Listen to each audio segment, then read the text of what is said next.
నమస్కారం అండి. నేను డాక్టర్ మోవ శ్రీనివాస్ మాట్లాడుతున్నాను. హార్ట్ అటాక్‌ల గురించి, అవి నివారించడం ఎట్లాగా? దానికి ఏ జాగ్రత్తలు తీసుకోవాలి? ఇట్లాంటివి చాలా కామన్‌గా చెప్తూ ఉంటాం. ప్రతిసారి ఎన్నో వీడియోలు కూడా మీరు చూస్తూ ఉంటారు. కానీ హార్ట్ అటాక్ అంటూ వచ్చిన తర్వాత ఫస్ట్‌గా ట్రీట్మెంట్ ఏం చెప్తారు? యాంజియోగ్రామ్ చేయండి, స్టంట్ వేసుకోండి అని చెప్తుంటారు. సో, ఆ భాగంగా మీకు యాంజియోగ్రామ్ చేస్తే హార్ట్ అటాక్ అనేది ఎలా ఉంటుంది? దాని ట్రీట్మెంట్ ఎలా చేస్తాము? అన్నది విషయం ఇప్పుడు మీకు చూపిస్తా. దీనికి ఒక ఉదాహరణ కింద ఈ మధ్య కాలంలో అంటే ఈ మధ్యలో ఫిబ్రవరిలో మేము చేసినటువంటి ఒక కేసు మీకు చెప్తాను ఇప్పుడు. ఒక 39 ఏళ్ల యువకుడు, పాపం పెళ్ళయింది. 30 ఏళ్ల భార్య, ఒక చిన్న పాప, ఇట్లా చిన్న సంసారం పాపం. షుగర్ లేదు, బీపీ లేదు, సిగరెట్ తాగడు.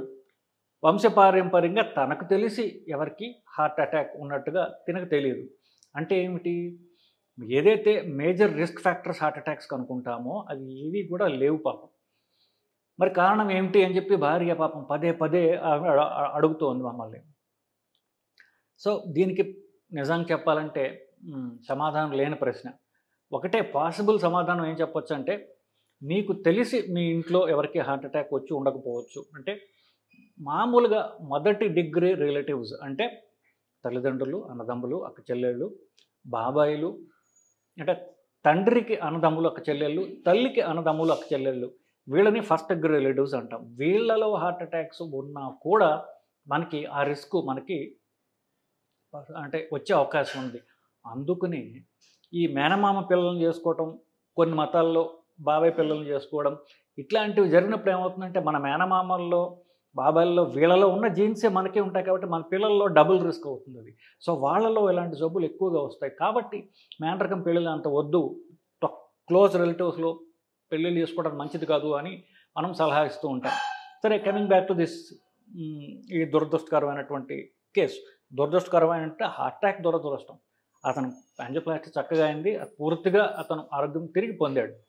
సో, ఇతను చెప్పినట్టుగా 39 ఏళ్ల యువకుడు, రిస్క్ ఫ్యాక్టర్స్ ఏమీ లేవు. ఛాతీలో సడెన్‌గా నొప్పొచ్చింది. ఏమి రిస్క్ ఫ్యాక్టర్స్ లేనప్పుడు 39 ఏళ్ళు ఏమనుకుంటారు? ఇదేదో గ్యాస్ పెయిన్‌లే, నాకేదో మొన్న ఒక బీర్ తాగాను, దానివల్ల వచ్చిన నొప్పి, ఇట్లాగని అతను కాస్త ఆలస్యం చేశాడు.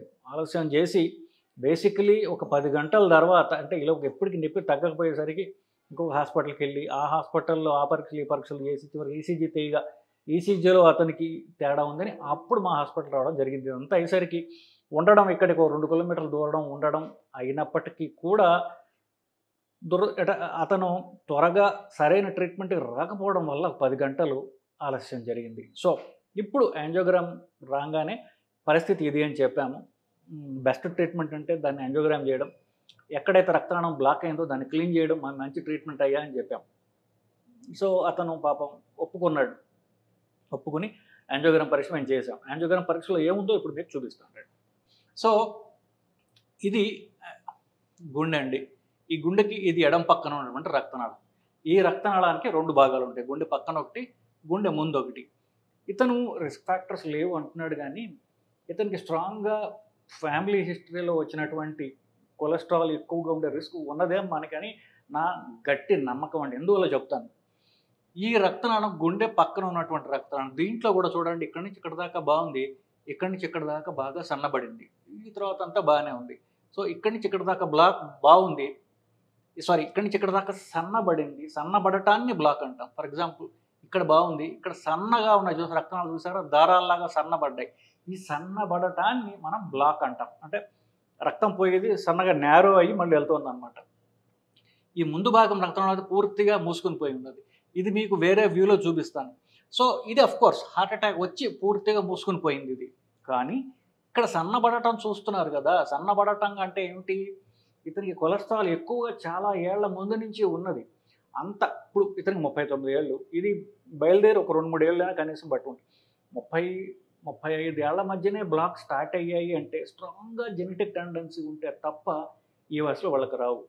లేదా అతను సిగరెట్ తాగుతూ ఉండాలి. మనకు చెప్పకపోయి ఉండాలి. బట్ స్టిల్ అతని మాటకు గౌరవం ఇద్దాం. సిగరెట్ తాగనన్నాడు కాబట్టి సిగరెట్ తాగకపోవచ్చు.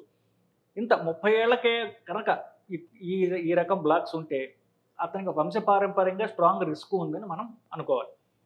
సో, నెక్స్ట్ ఇందాక మీరు చెప్పినట్టుగా ఇక్కడ ఇక్కడి నుంచి ఇంత పొడుగు రక్తనాళం ఒకటి ఉండాలి. ఆ రక్తనాళం పూర్తిగా ఇక్కడ ఈ లెవెల్‌లో అది పూర్తిగా మూసుకొని పోయి ఈ గుండెకి ముందు భాగంలో ఆయనకి రక్త ప్రసారం అనేది జరగట్లేదు. సో, వెంటనే మనం యాంజియోప్లాస్టీ అని చేస్తాం. యాంజియోప్లాస్టీలో భాగంగా మీరు చూసినట్లయితే ఎక్కడైతే బ్లాక్ అయిందో దానిలోంచి ఈ వైర్ కిందకి పంపించగానే కాస్త ఫ్లో అనేది రావడం జరిగింది. మీరు చూసి ఇందాక పూర్తిగా ఎక్కడైతే మూసుకొని పోయి ఉన్నదో దానితో ఇప్పుడు కిందకి ఫ్లో రావటం అంటూ మొదలైంది.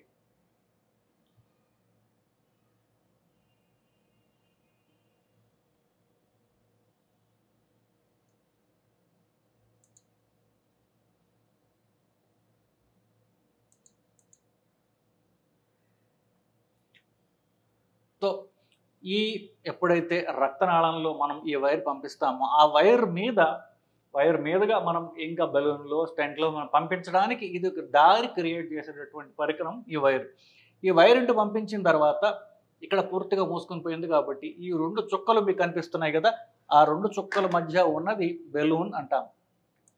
ఇప్పుడు ఈ 2 చుక్కలు ఉన్నాయి కదా, 2 చుక్కల మధ్యన ఒక బెలూన్ ఉంటుందన్నమాట. ఇప్పుడు మీరు చూసినట్టయితే ఆ బెలూన్ పెద్ద అవుతుంది చూడండి.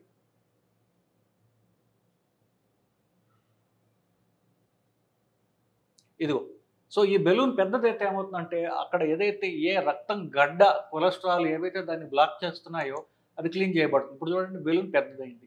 పెద్దదైతే ఏమవుతుంది అక్కడ ఉన్నటువంటి యూజువల్గా రక్తనాళంలో బ్లాక్స్కి 2 కారణాలు ఉంటాయి. ఒకటి కొలెస్ట్రాల్, ఇంకోటి రక్తం గడ్డ. ఈ 2 కూడా బెలూన్ సహాయంతో మనం క్లీన్ చేస్తున్నాం అన్నమాట.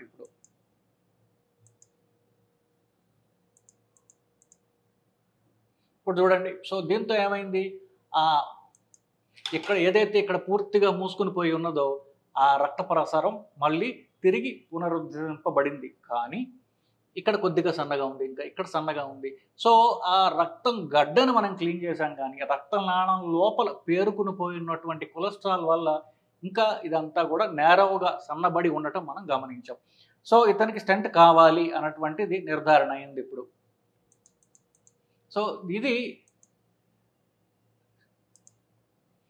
మళ్ళీ అలాగని ఈ 2 చుక్కల మధ్య ఉన్నటువంటిది ఇందాక బెలూన్ అన్నాం. అదే బెలూన్ మీద ఒక సన్నపాటి బెలూన్ పైన ఒక బాల్ పెన్ స్ప్రింగ్ పరిమాణంలో అట్లాగే ఉన్నటువంటి ఒక స్టీల్ ఎల్లాయితో చేసినటువంటి ఒక ట్యూబ్ ఉంటుంది. ఆ ట్యూబ్ పేరు అనేది మనం స్టెంట్ అంటాం. ఆ స్టెంట్ పెట్టి పెద్దది చేసాం చూడండి. సో ఇది ఇందాకట్లాగానే పెద్ద కావడం గమనిస్తున్నారు మీరు. సో ఇది ఫస్ట్ స్టెంట్ అన్నమాట. సో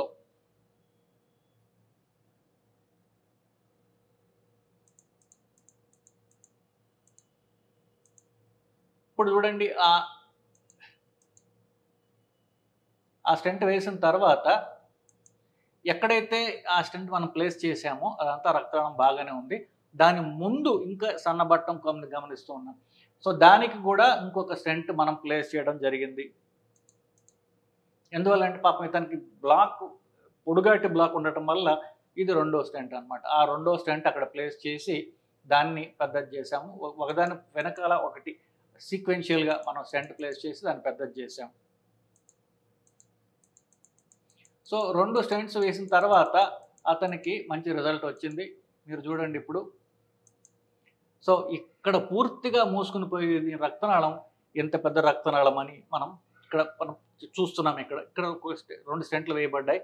ఆ స్టెంట్ల లోపల నుంచి రక్త ప్రసారం పూర్తిగా పునరుద్ధరింపబడింది. సో ఈ హార్ట్ అటాక్ సాల్వ్ చేయబడింది ఇట్లాగనమాట.